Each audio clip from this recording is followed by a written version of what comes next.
Hello বন্ধুরা, সকলকে good morning. কেমন আছো বলো এই শীতে? আশা করি সকলেই ভালো আছো, আমিও ভালো আছি।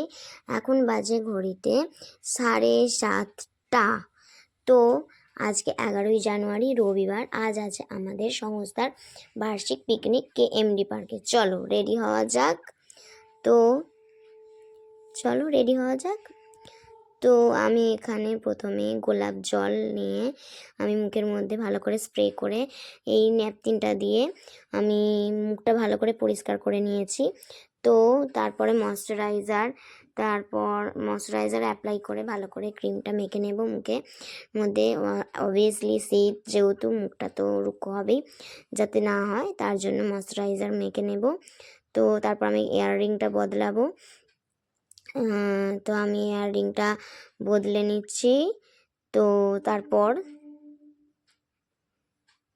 দুটো কানেরই ইয়াররিংটা পাল্টানো হয়ে গেছে। তো সোনার কানের তো পরে আমি যেতে পারি না। তো যাই হোক, ফ্যাশনের জন্যই বলো আর যার জন্যই বলো। তো আমি এখানে এই আউটফিটটা পরে রেডি হয়ে গেছি। চুল বাঁধবো।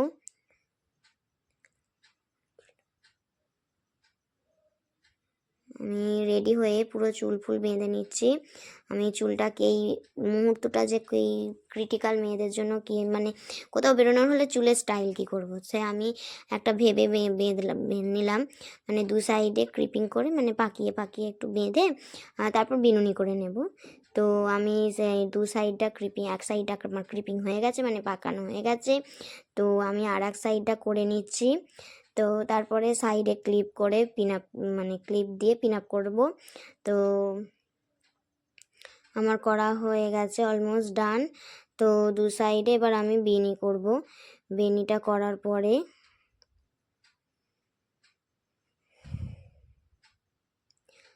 আমি লাইট মেকআপই রাখতে চেয়েছিলাম, তো আমার মেকআপ করা ডান হয়ে গিয়েছিল যেহেতু। তারপরে আমার চুল হেয়ার স্টাইল আমি করছি। তো আমার হেয়ার স্টাইল করা অবভিয়াসলি দু সাইডে করা ডান হয়ে গেছে। এবার আমি বেনি করে নেব, নিয়ে পরে আমি বেরিয়ে পড়ব। তো আমি বেনি করছি এখন। একটু বেনিটা করতে আমার সমস্যা হচ্ছে, কারণ একা একা আমি বেনি করতে ভালো করে পারি না। তাও আমি একটু চেষ্টা করে আমি বেনিটা করে নেব। তো এই যে করা হয়ে গেছে, আমার বেনি করে নিচ্ছি।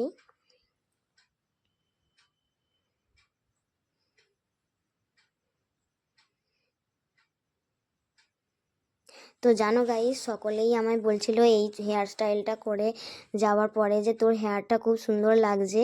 তো হেয়ার স্টাইলটা ভালোই হয়েছে। তো আমি রেডি, ডান হয়ে গেছে, চলো বেরোনো যাক। তো আমি একবারেই চলে এসেছি আমাদের দিয়ারা স্টেশনে। তো এখান থেকেই আমি যাব চন্দননগরের KMD পার্ক, আমাদের পিকনিক স্পটে আমরা যাব। তো আমি চলে এসেছি দিয়ারা স্টেশন। আমার মা টিকিট কেটে রেডি হয়ে দাঁড়িয়ে আছে। ট্রেনের অ্যানাউন্সমেন্টও হয়ে গেছে। ট্রেন ঢোকার মুহূর্ত দেখো গাইস, এই প্ল্যাটফর্মে কত লোক নেমেছে।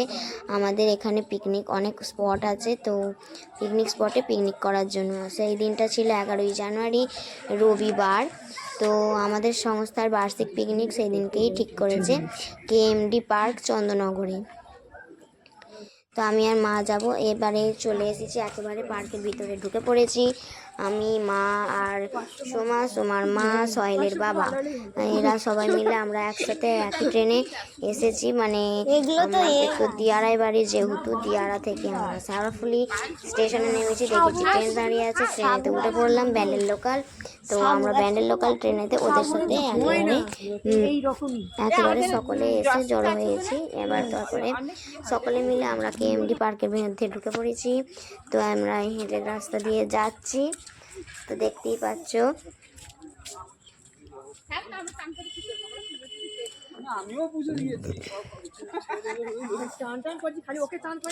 তো আমরা যাচ্ছি মেন আমাদের সংস্থার পিকনিক স্পট সেখানে আমরা যাচ্ছি।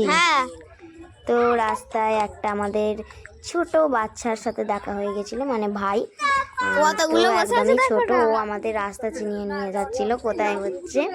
তো এখানে দেখো কতগুলো লাফিং বুদ্ধ টাইপের বসে আছে মূর্তি করেছে। কেএমডি পার্কটা সোজাসুজি কথা বলতে গেলে খুব সুন্দর, তোমরা পারলে একবার ঘুরে আসবে অবশ্যই।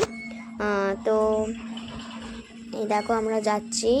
তো আমরা এখানে অনেকগুলো রাইড আছে, তো দোলনা, তারপরে স্লিপার, ঢেকি, যে যা বলে, আমি তো ঢেকি বলি জিনিসটাকে। তো আমরা যাচ্ছি, আর তারপরে যাওয়ার সময় দোলনা ফাঁকা পেয়ে আমরা দোলনাও একটু চড়ে নিলাম। তো মায়েরা বললো যে চ আগে দেখা করে আসি, তারপর দোলনা চড়বি। তো আমরা দেখা করার জন্য আবারও যাচ্ছি দোলনা ছেড়ে। কি যে কষ্টটা হচ্ছিল, তারপর বলে যাই হোক, দেখা তো করে আসা কর্তব্য। আমরা যাচ্ছি দেখা করার জন্য। তো অনেকগুলোই দোলনা আছে, সেটা ব্যাপার না। অবশেষে দেখা করে আমরা আবারও দোলনায় চড়ে গেছি, আমি আর সোমা। এটা সোমা, ও হাই করছে। যাই হোক, তারপরে আমরা দোলনায় চড়েছি, দোলনা বেশ মজাই হচ্ছিল। তারপরে দোলনা চড়তে চড়তে আমাদের সংস্থারই একটা আন্টি, মৌসুমি মৌসুমি না পৌলমি আন্টি, ও ডাকলো, ডাইকে বললো আর ছবি তুলি কটা। তো ছবি তোলার জন্য গেলাম। এখানে মা আর সোমার মা বসে বসে গল্প করছিল। তো রোদ লাগছিল বলে সোমার মা মুখে চাপাটা দিয়ে দিয়েছে, এরকম যেন মনে হচ্ছে টুকি টুকি খেলছে। তো আমরা এখানে এই দেখো, আমার চোখে এই পুকুরটা পড়লো। তো গাইস, এই পুকুরটায় যে কত মাছ, তো মাছগুলো মানে বেরিয়ে এসেছে, সে আমি দেখাতে চাইছি, চেষ্টা করছি, কিন্তু তোমরা দেখতে পাবে না, যেহেতু পুকুরটা অনেকটাই বড় আর আমার পক্ষে যাওয়া সম্ভব হয় না, মানে মাছগুলো দেখানোর জন্য একটু নিচু করে। তো আমাকে বকছিল যে যাতে আমি পুকুরের ধারে না যাই। তো আমরা এইখানেতে পার্কটা একটু ঘুরে দেখবো বলে যাচ্ছি এই রাস্তাটা দিয়ে। তো আমরা চলো আমরা যাই, পুকুর পাড় দিয়েই রাস্তাটা আছে। তো আমরা যাচ্ছি এখন, আমরা দেখবো পার্কটা কেমন, কত বড়, মানে অনেকটা এলাকা জুড়েই আমাদের যে পিকনিক স্পটটা ঠিক করা হয়েছে, এই পার্কটা অনেকটা এলাকা জুড়েই আছে। তো আমরা এখানে, হ্যাঁ, পার্কের একটা বিশেষত্ব, মানে পুকুর পাড়ের সামনেও বসার সিট আছে, তো অনেক সিট এখানে আছে, এখানে তোমরা পাবে সিট। তো আমরা দিয়ারা স্টেশনে থেকে এই নেমে শেওড়াফুলি স্টেশনে নেমে আবার Bandel local, Katwa local, Bardhaman local বা মেমারি লোকাল, যা হোক ট্রেনে করে তোমরা চলে আসতে পারো এই কেএমডি পার্কে। চন্দননগর নেমে তো গলাফুলের তলা দিয়ে নামবে ফার্স্ট, তারপর নেমে বলবে কেএমডি পার্ক যাব। তো এখানে দি ওয়ান্ডারল্যান্ড পার্কে এনে ফেলবে তোমাদের। তো এটাই হচ্ছে কেএমডি পার্ক, মানে কেএমডি পার্কের আর একটা নাম হচ্ছে দি ওয়ান্ডারল্যান্ড পার্ক। তোমরা না ভাবলে যাবে না কেএমডি পার্ক। তো আমাদের ঘুরতে ঘুরতে আমাদের টিফিন টাইম হয়ে চলে এসেছে। আমরা টিফিনেতে লুচি, আলুর দম আর মোয়া খেয়ে নেব। তো আমাদের এখানে পাতে লুচি, আলুর দম পড়ে গেছে অলরেডি, আমরা খাওয়াও শুরু করে দিয়েছি। তো আমি আর মা সবাই মিলেই খেতে বসে গেছি। তো আমরা খাচ্ছি।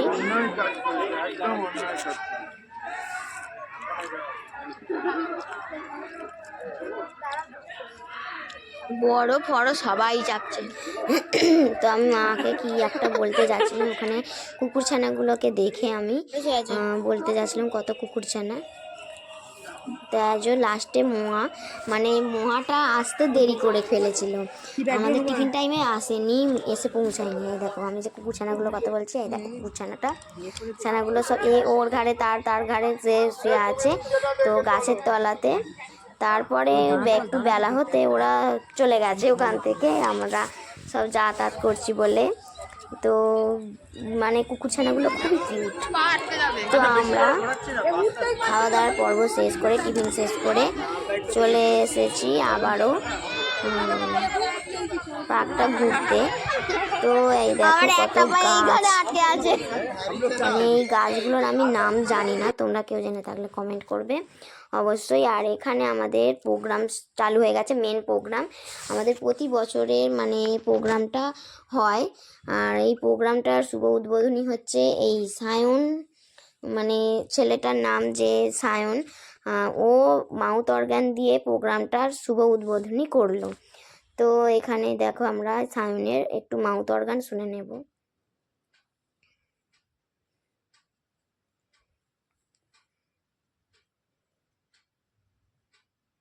এই যে এই ছেলেটার নাম সায়ন। এখানে সবাই দাঁড়িয়ে আছি আমরা খেলা স্টার্ট হবে বলে। তো খেলা বলতে কি খেলা, এখানে দুটো খেলার আয়োজন করা হয়েছে। তো ভেজিটেবল ম্যাচ মানে সবজি মেলানো, আর পাসিং দ্য বল বা মিউজিক্যাল বলও বলতে পারো অনেকে। আমি ভেজিটেবল ম্যাচের গেমেতে একটাই ভেজিটেবল মেলাতে পেরেছিলাম গাইজ। তো এই গেমটাতে আমি কিছু হতে পারিনি, তো একটু মনটা খারাপ হয়ে গিয়েছিল। তো আমার মানে মনে হয় না। তারপরে আমি সেকেন্ড গেমটাতে একটা প্রাইজ আমি পেয়েছি। তো প্রাইজটা আমি কোনো একদিন টাইম হলে তোমাদের অন্য একটা ভিডিওয়ে আবারও দেখাবো।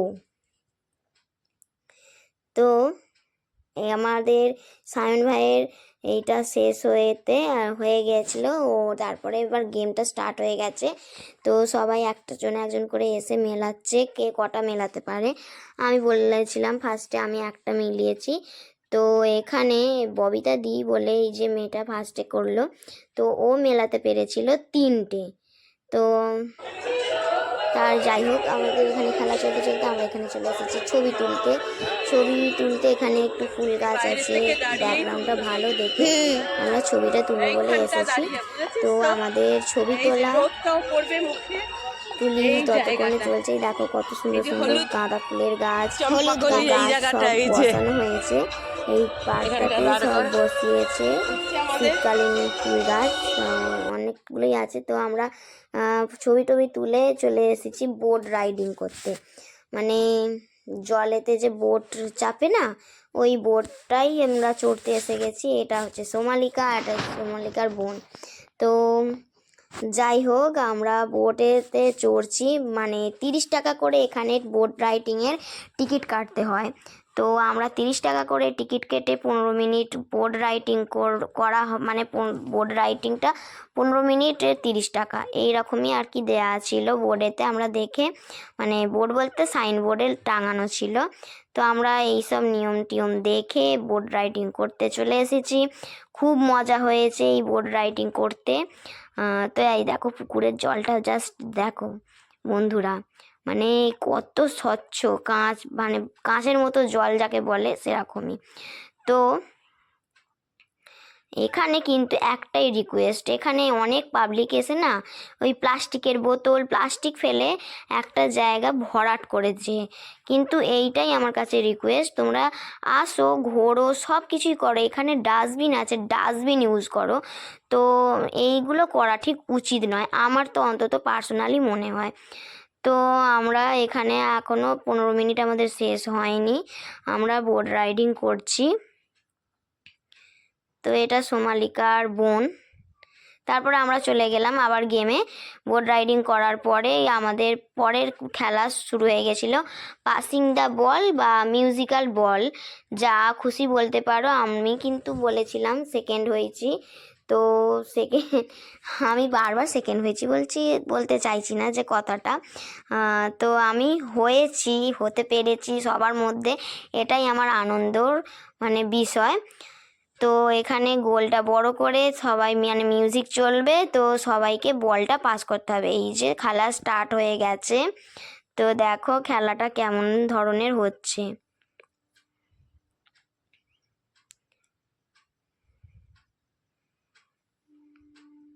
এরকমভাবে পাস করে করে একে অপরকে দিয়ে গোলটা ছোট হবে, মানে ছোট হতে হতে তারপরে ফার্স্ট সেকেন্ড থার্ড এবার চুজ করা হবে।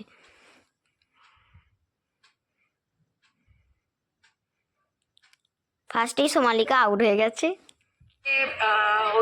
তারপরে আমাদের খেলা চলতে চলতে এখানকার চন্দ্রনগরের RMO এসে উপস্থিত হয়ে গেছেন। তারপর উনি একটু কিছু সামান্য বক্তব্য রাখলেন।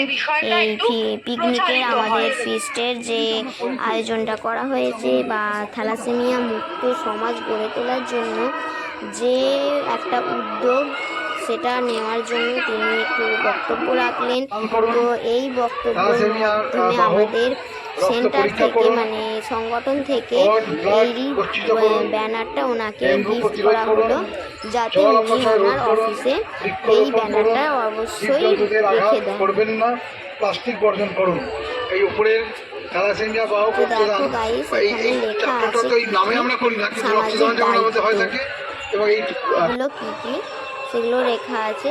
তো আমরা খেলা শেষ করে তো এইখানে দেখো এই পার্কের এইটাই বিশেষ একটা জিনিস দেখার মতো, মানে এই ব্রিজটা না অটোমেটিক ঘুরছে। তো দেখো এই দেখো চাকাটা নড়ছে কেন? কারণ একটাই, জলটা পরিষ্কার রাখার জন্য আমাদেরকে জানানো হলো যে এই জলটা মানে এই যে জলটা আছে ব্রিজের যে নিচটায়, আর ব্রিজটা যে উপরে যেহেতু আছে জল মানে জল জমে তো ডেঙ্গু মশাবাহিত রোগ হতে পারে, তাই জলটা পরিষ্কার রাখার জন্য ব্রিজটা আসলে ঘুরছে, মানে পুরো গোল হয়ে কিন্তু ঘুরবে। তো এটা দেখার পরে আমি এই রাইডটা চড়েছিলাম গাইস, পুরো বাচ্চা বাচ্চা ফিলিং আসছিল আমার। অ্যাকচুয়ালি আমাকে দেখতে বাচ্চা হলেও আমি কিন্তু বাচ্চা নই, আসলে আমাদের গ্রোথটা এইরকমই। তো সব কিছু শেষে খাওয়া দাওয়ার পর্ব মানে লাঞ্চ টাইমে চলে এসেছি। তো এখানে সবাই সবাইকে সার্ভ করে দিচ্ছে, আমরাও খেতে বসে পড়েছি লাঞ্চ করতে। তো লাঞ্চের মেনু ছিল ভাত, ভেজ ডাল, ফুলকপির তরকারি, বাঁধাকপি নয়, ফুলকপির তরকারি, দই কাতলা, আলু চিপস ভাজা আর চিকেন কষা, চাটনি, পাঁপড়, সন্দেশ, এই সব দিয়েই আমরা লাঞ্চ করে নিচ্ছি। তো লাঞ্চের আয়োজন আর টিফিনের আইটেম খুবই ভালো ছিল, আর রান্নার কোয়ান্টিটিটাও খুবই ভালো ছিল, বেশি রিচ না, যেহেতু আমাদের রিচ বেশি চলে না। তো